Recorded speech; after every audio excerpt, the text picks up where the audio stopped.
asked me where the bus stop was. So I directed her that she can ask to the counter, information counter, which was just at the far end of the parking lot. And she said that the tourist information counter was actually closed, and this was a Friday, about 9 a.m. And what happened is that she wanted to go to the national park.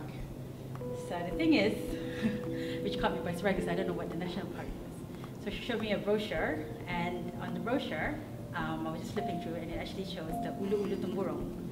So I explained to her that you actually need to take a boat and you have to plan it earlier. So anyway, I wasn't quite sure myself on how to get to Ulu Ulu Tumburong. So I was free that day, so I decided to just help her out. And she was telling me that she only has a budget of $200 for a 3-day experience in Brunei. I'm not sure exactly what she wants, but I'll bring her to that the tourism agency. So we went there, and then the agency was helpful enough, and then they directed us to the lady who was in charge of local tourism. And then she was saying that the cost to go to Ulu Ulu Tumburong will be about $130 per person, with a minimum of 2 persons. And she wanted to go on a Saturday, and she wanted to invite me along, and I was more than happy to go, but then I'm working on a Saturday. So it has to be a minimum of 2 persons, so she decided that, and she realized that the cost was just too expensive. So at the end of the day, she just said, okay, I'm just gonna stay in Brunei for 1 day, and then I'm gonna go to KK, the next destination. So we also asked for the air tickets, and then the air tickets cost about $100. And they also shared that Pusat Belia offers a hostel service for $10, which is way cheaper and within her budget. So we wanted to look into that as well. But since we were at that motel, we went upstairs, another level, to the actual motel. And then the lady, Chinese lady, was saying like, yes, it's $33 per night. And I said, can we have a look at the room first? So we went upstairs, another level. And the first thing we saw was like a big water tank in the middle of the hallway. Okay. And then we went in, and then the first door opened, and then we saw there's a couple of foreigners, I think they were Indians, in their just like wraparound towel, and they're just walking down the hallway, and there was like 5 of them. There's like, okay. And so the lady showed us one of the rooms. It was literally cement floors, 1 bed without a proper cover sheet, which had stain on it, and like a table. That was it. So we asked the lady, is there any clean sheet? And then she said, oh, these aren't the new sheets. So anyway, she just, as a courtesy, we were like, can we just check out your toilets? So I just have to walk down the hall.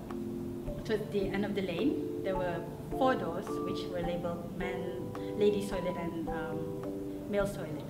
We opened the ladies' toilet, and then we were just about to open the door, and then the door just went ajar, and then there's like 2 Indian guys, and it's smoking in their toilets. So we're just like, okay, never mind. So we moved to the next toilet, and was broken, and there was just piles of water and mud everywhere.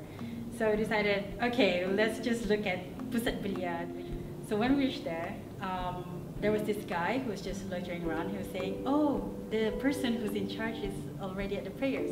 You can call his number, it's on the wall. So I called the person, the first person. Luckily he answered. And he just said that he was at a family function and he has to go home, back to his village. So please call the other person. So I called the other person, but there was no answer.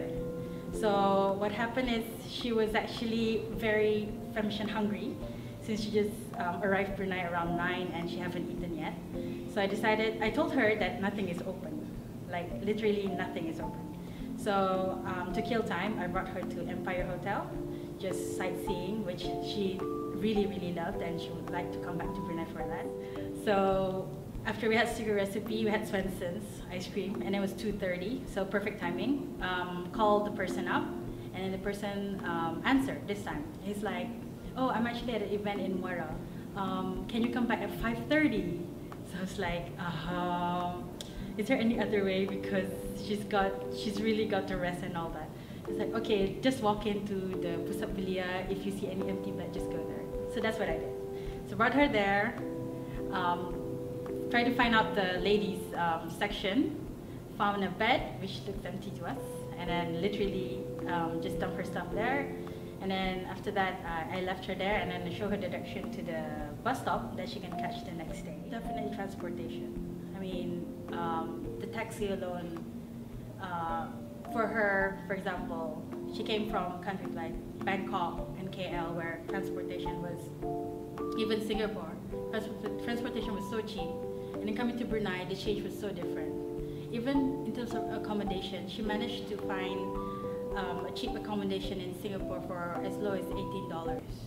Yeah, so it was a surprise for her when she came to Brunei, and how difficult it was for her to even just find the bus stop, just to find the bus stop in the first place, and how shocked she was to find that the taxi was so expensive. And then also that the tourist information counter was closed, and then also for her, the first question that she asked was, where is the national park? And I was shocked. I was like, what are you talking about? What national park? And she thought it's probably just something that's next door and just take a bus ride away. Basically, what I want for Brunei tourism is to have a tourist package at at a minimal cost, and I think we can do it because I've done it in other countries. For example, in Germany, where you don't even have to pay the tour guide; you just have to give them tips. And I think we can do that because our country is much smaller. And if we improve on the transportation, it's easier for this sort of freelance guide to bring them around Brunei to the different tourist areas.